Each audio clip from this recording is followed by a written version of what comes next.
Hello, नमस्कार। आज हम समांतर श्रेणी के अंदर प्रश्नमाला 5.2 का तीसरा क्वेश्चन करेंगे। पहला क्वेश्चन और दूसरा क्वेश्चन आपने पिछले वीडियो में पढ़ रखा है। क्लियर? ध्यान दें। क्वेश्चन नंबर 5.2 का तीसरा बहुत सिंपल है। क्वेश्चन पढ़ते एक बार, यदि समांतर श्रेणी का छठा पद तथा 17वां पद क्रमशः 19 तथा 41 है तो 40वां पद ज्ञात कीजिए। इस क्वेश्चन के अंदर आपको छठा पद दिया हुआ है 19, 17वां पद दिया हुआ आपको 41। क्या ज्ञात करना है? 40वां पद ज्ञात करना है। देखो बहुत सिंपल है, समझना इसको अच्छे से एक बार। हल प्रश्नानुसार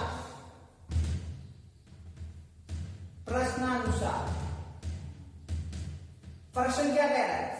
छठा पद 19 दिया हुआ है। छठा पद मतलब A6, छठा पद मतलब A6। A6 कितना दिया हुआ आपको? 19 दिया हुआ है। A6 कितना दिया हुआ है? 19 दिया हुआ है। तो बताए छठा पद ज्ञात करने का फॉर्मूला क्या है? बताओ, एलो पद ज्ञात करने का फॉर्मूला क्या है? an बराबर a plus n minus 1 into D. ये फॉर्मूला आपको ज्ञात क्या करना है? छठा पद ज्ञात करना है, A6 से निकालना है। इसका मतलब n की जगह क्या लिखेंगे? 6 लिखेंगे। लिखो n की जगह 6, a का a, n की जगह 6 इंटू डी। A6 बराबर a का a प्लस का प्लस 6 में से गया 5 और डी, a प्लस 5d। इसका मतलब जो आपका A6 है, इस A6 का मान क्या आ गया? a plus 5d। क्लियर? देखो A6 का मान a प्लस 5d होता है, ये आपको पता है।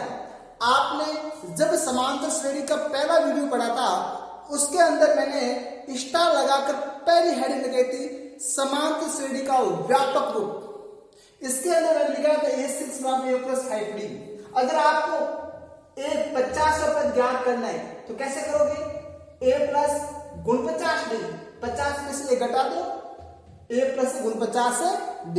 क्लियर? तो जो a प्लस गुण 50d है, ये किस फॉर्मूले से आया है? an बराबर a plus n minus 1 into D. Clear? Good. इसी प्रकार आप A6 को क्या लिख सकते हो? a प्लस 5 बराबर 19। A6 के बराबर क्या हो गया? A6 बराबर क्या हो गया? a plus 5d। तो जो a प्लस 5d है वो किसके बराबर हो गया? 19 के बराबर। ये हो गया आपका समीकरण नंबर 1। क्या हो गया? समीकरण नंबर 1। बताओ a प्लस 5d कैसे है? फॉर्मूले से लिख दो सूखी, an बराबर a plus n minus 1 into D. Clear? इस फॉर्मूले का उपयोग करते हुए आपने a प्लस 5d लाया। गुड। इसी प्रकार तथा क्या दिया हुआ? 17वां पद 41 दिया हुआ है। 17वां पद मतलब A17। 17वां पद मीन्स A17। A17 आपको क्या दिया हुआ है?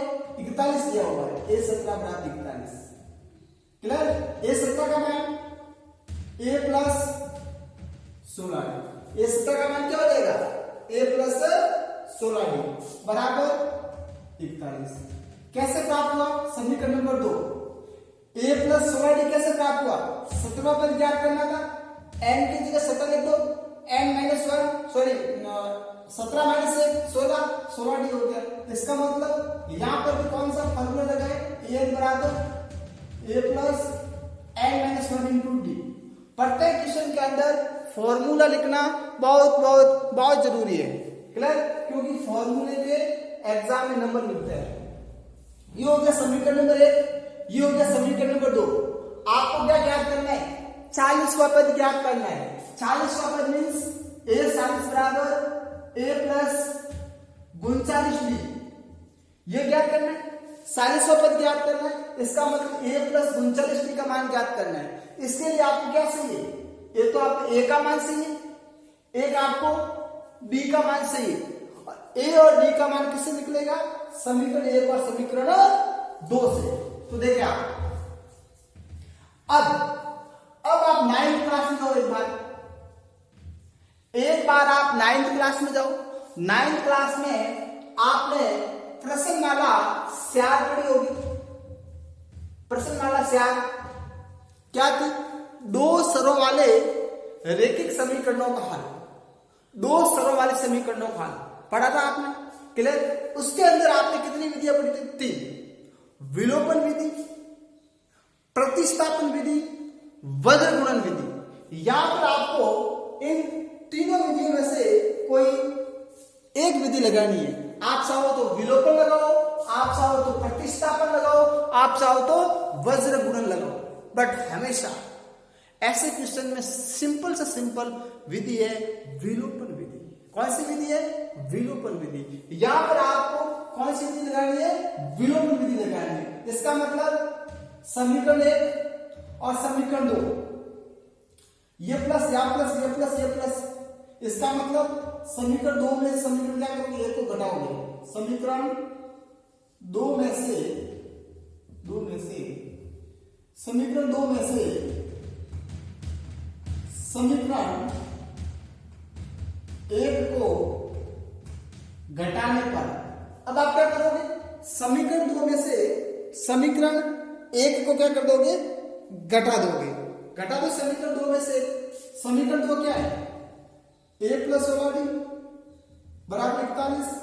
समीकरण 1 a प्लस 5d बराबर 19। गुड। अब आपने विलोपन विधि के अंदर एक इंपोर्टेंट पॉइंट पढ़ा था। वो पॉइंट क्या था? अगर समीकरणों को घटाएंगे तो इसके निशान, इसके चिन्ह क्या हो जाएंगे? चेंज हो जाएंगे, परिवर्तन। घटाने पर निशान क्या होते हैं? चेंज। ध्यान रखना भाई, घटाने पर निशान बदल जाते हैं। प्लस है माइनस, प्लस है माइनस, प्लस है माइनस। अगर माइनस होता है प्लस हो जाता है। गुड। ये प्लस का है, ये माइनस का है, इसका मतलब प्लस में से माइनस से कैंसिल। ये 16d है, ये 16d, ये प्लस का 16d है।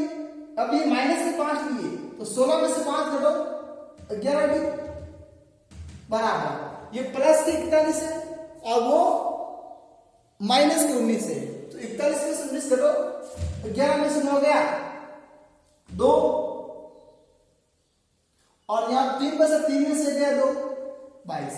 11d बराबर क्या हो गया? आपका 22 हो गया। क्लियर? d का मान सही, तो d बराबर क्या हो जाएगा? 22 घटा 11। 11 कहां से आया? इससे भाग में से बताइएगा। 22 में 11 का भाग 2 का, तो जो आपका d है, d का मान क्या हो गया? आपका 2 हो गया। बताएं इसके अंदर कोई प्रॉब्लम? d का मान आपका 2 हो गया। अब आपको निकालना a का मान, तो विलोपन विधि में आप क्या करते हैं? जो d का मान निकला, d के मान को किसी भी समीकरण में रख दो, आपका a का मान आ जाएगा। तो बताओ समीकरण 1 रख देते हैं। क्योंकि d बराबर 2 का मान समीकरण 1 में रखने पर, समीकरण 2 का मान समीकरण 1 में रख दो समीकरण 1। समीकरण 1 क्या आपका? a प्लस 5 का 5। इस d की जगह क्या लिखो? d की जगह क्या लिखो? 2 इंटू 2 बराबर 19। 5 दूनी 10 बराबर 19। अब क्या करना है? यहाँ पर पक्षांतरण। क्या करना है? पक्षांतरण। 10 प्लस का है, जब 10 का पक्षांतरण होगा तो क्या हो जाएगा? आपका माइनस। a बराबर 19 माइनस 10। ये 10 प्लस का, 10 का पक्षांतरण करो, माइनस हो जाएगा। a बराबर क्या हो जाएगा? आपका 9। a बराबर क्या हो जाएगा? आपका 9 हो जाएगा। क्लियर? ये हो गया a का मान। a का मान क्या हो गया? आपका 9। अब देखिए a का मान 9 हो गया आपका, और d का मान 2 हो गया। अब निकालना क्या आपको? 40वां पद निकालना है। क्या निकालना है? 40वां पद। तो देखिए 40वां पद, सूखी a 40 बराबर, तो बताओ 40वें पद का सूत्र क्या होगा? अरे व्यापक पद आपको मुंह जबान याद होना चाहिए। जैसे आ गया ए 40, फटाक से आपको माइंड में आना से ए प्लस 39d। जैसे आपके माइंड में आ गया ए 65, आपके माइंड में आना से ए प्लस 64d। कैसे आया, कैसे आया? अरे फॉर्मूले से आया, ए प्लस एन माइनस 1/d से आया। क्लियर? तो बार बार फॉर्मूले का मान पुट करने की जरूरत नहीं है, डायरेक्ट ए 40 इसका मतलब ए प्लस 39d पीछे तो फॉर्मूला क्वेश्चन में समझ जाएगा एग्जामिनर। हाँ भी फॉर्मूले से आया है। अब मान पुट कर दो। ए का मान क्या है? 2 प्लस डी का मान क्या है? सॉरी ए का मान क्या है? 9 39 का 39, डी का मान क्या है? 2, 9 का 9 प्लस 39 इंटू 2 78, 39 इंटू 2 78, 78 और 9 जोड़े कितना हो जाएगा? 87। इसका मतलब अतः समांतर श्रेणी का जो 40वां पद है वो 40वां पद क्या हो जाएगा? 87 है। बताएं इस क्वेश्चन के अंदर कोई प्रॉब्लम?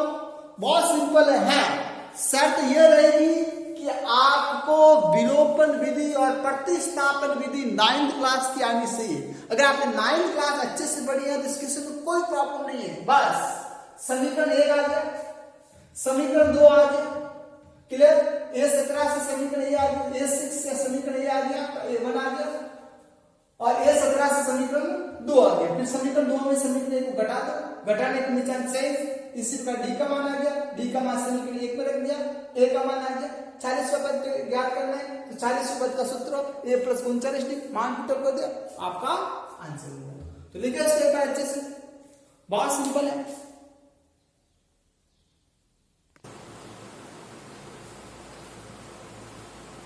इसी प्रकार इसका क्वेश्चन नंबर 14 पढ़ेंगे। प्रश्नावली 5.2 का 14 क्वेश्चन समझेंगे एक बार सभी विद्यार्थी। बहुत सिंपल है। 5.2 का 14 क्वेश्चन बहुत सिंपल है। तीसरे क्वेश्चन भी समान ही है। किसी समांतर श्रेणी के तीसरे और 9वें पद, इसमें आपको तीसरा पद इसका मतलब A3 दिया हुआ है, 9वां पद इसका मतलब A9 दिया हुआ है। क्लियर? क्रम 4 और -8 है, ठीक है ना? तो इसका कौन सा पद शून्य होगा?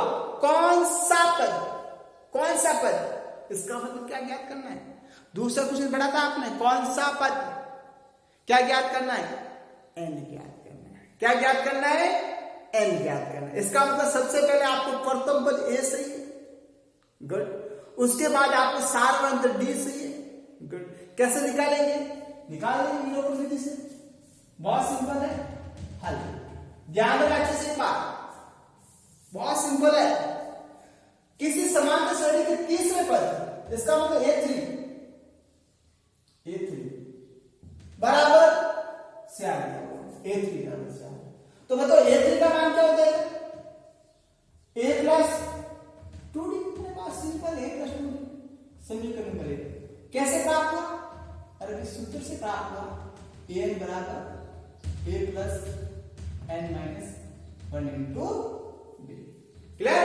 इसी प्रकार आपको दिया हुआ है 9वां पद -8, 9वां पद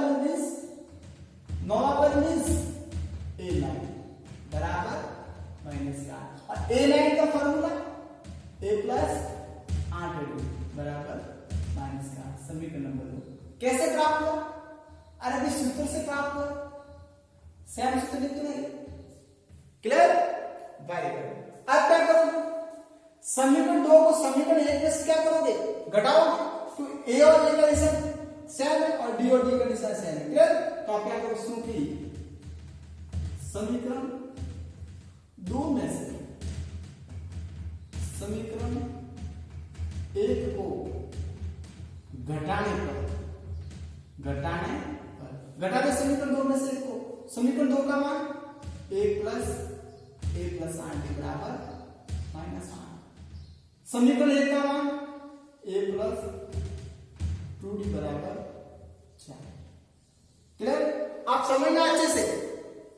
जैसे आप किसी भी समीकरणों को घटाओगे, जैसे आप किसी भी समीकरणों को घटाओगे तो बताओ घटाने पर निशान हमेशा क्या होते हैं, चेंज होते हैं। घटाने पर निशान हमेशा बदल जाते हैं।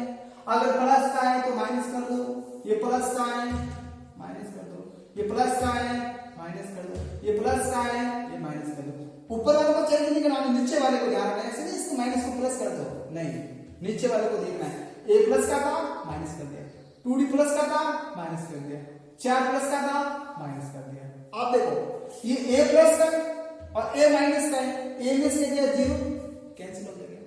ये 8d प्लस का है, अब ये 2d प्लस का नहीं है, 2d किसका है, माइनस का है। तो 8d में से 2d घटाओ क्या हो जाएगा 60 बराबर। ये 8 माइनस का है, 4 माइनस का है, माइनस माइनस प्लस, इसका जोड़ दो 8 और 6 12, बड़ी संख्या माइनस के माइनस 12, इसका मतलब माइनस और माइनस क्या हो जाएगा माइनस के 12। डी का मान सी, तो डी बराबर माइनस 12/6। ये जो डी के गुणा में से वो कहां चला जाएगा, भाग में चला जाएगा, और 12 में 6 का भाग 2 बार, इसका मतलब डी का मान क्या हो जाएगा माइनस के 2। डी का मान क्या हो जाएगा माइनस के 2, तो डी का मान हो जाएगा आपका माइनस के 2। अब ये जो डी का मान है सूखी, डी बराबर -2 का मान किसमें रखेंगे, समीकरण 1 में रखने पर। किसमें रखेंगे, समीकरण 1 में रखने पर। ये जो डी का मान प्राप्त हुआ है, डी का मान जो -2 प्राप्त हुआ है, उस डी के मान को कहां रखना है, समीकरण 1 में। तो समीकरण 1 क्या बात है, a प्लस 2d बराबर 4। क्लियर, a का a प्लस का प्लस 2 का 2, d की जगह -2 इंटू d की जगह -2 बराबर 4। a का a plus into minus, minus 2 दूनी 4, क्लियर, बराबर 4। पक्षांतरण कर लो भाई, क्या कर लो पक्षांतरण, a बराबर 4 प्लस का ही इस -4 का पक्षांतर करो। जब -4 पक्षांतर लो तो उस साइड में चला जाएगा प्लस 4, और 4 और 4 8। तो जो आपका a का मान है, a का मान क्या हो जाएगा प्लस के 8। क्या हो जाएगा प्लस के 8। अब आपको निकालना क्या है, अब देखो a और d का मान प्राप्त हो गया। अब आपको निकालना है कि इसका कौन सा पद शून्य होगा, कौन सा पद शून्य होगा, इसका मतलब आपको निकालना n। इसका मतलब आपको दिया हुआ है सुखी प्रश्नानुसार, प्रश्न में दिया हुआ है a n बराबर 0, कौन सा पद शून्य होगा, इसका मतलब nवा पद शून्य होगा। इसका मतलब आपको a n बराबर 0 दिया हुआ है, क्योंकि इसमें आपको nवा पद नहीं निकालना है, इसमें आपको कौन सा पद निकालना है, इसका मतलब इसमें आपको n निकालना है। क्या निकालना है, n निकालना है। क्लियर, a n बराबर 0, a n की जगह a प्लस, अब लगा दो सूत्र सूखी a n बराबर a plus n minus 1 into D.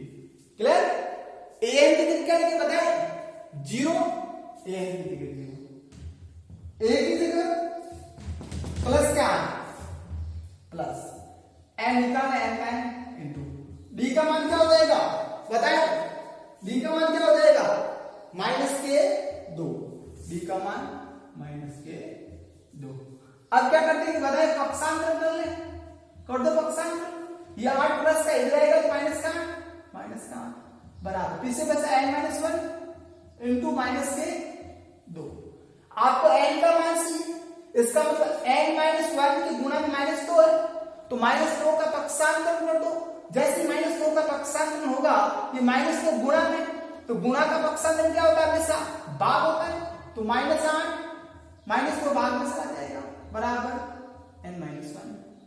Minus से माइनस कैसे, 8 में 2 का भाग 4 बार n-1, पक्षांतरण कर लो वापिस। ये -1 है, -1 का पक्षांतर क्या हो जाएगा +1, 4 + 1, n बराबर क्या हो गया 4 + 1, और 4 और 1 5, 5 बराबर n या फिर n बराबर 5। इसका मतलब जो आपका 5वां पद है वो 5वां पद क्या हो जाएगा आपका शून्य। तो लिख देना आपका समांतर श्रेणी का 5वां पद शून्य है। उस समांतर श्रेणी का किसका, इस समांतर श्रेणी का कौन सा पद, 5वां पद शून्य होगा। क्लियर? अरे क्वेश्चन जो दूसरा क्वेश्चन के अंदर उसकी तरह ही है, बट उसमें आपको समांतर श्रेणी से ए और डी निकालना था, इसमें आपको समीकरणों से ए और डी निकालना है। बहुत सिंपल है, एक बार वापस को करने की कोशिश करना, 100% समझ में आ जाएगा। तो लिखो इसको अच्छे से एक बार।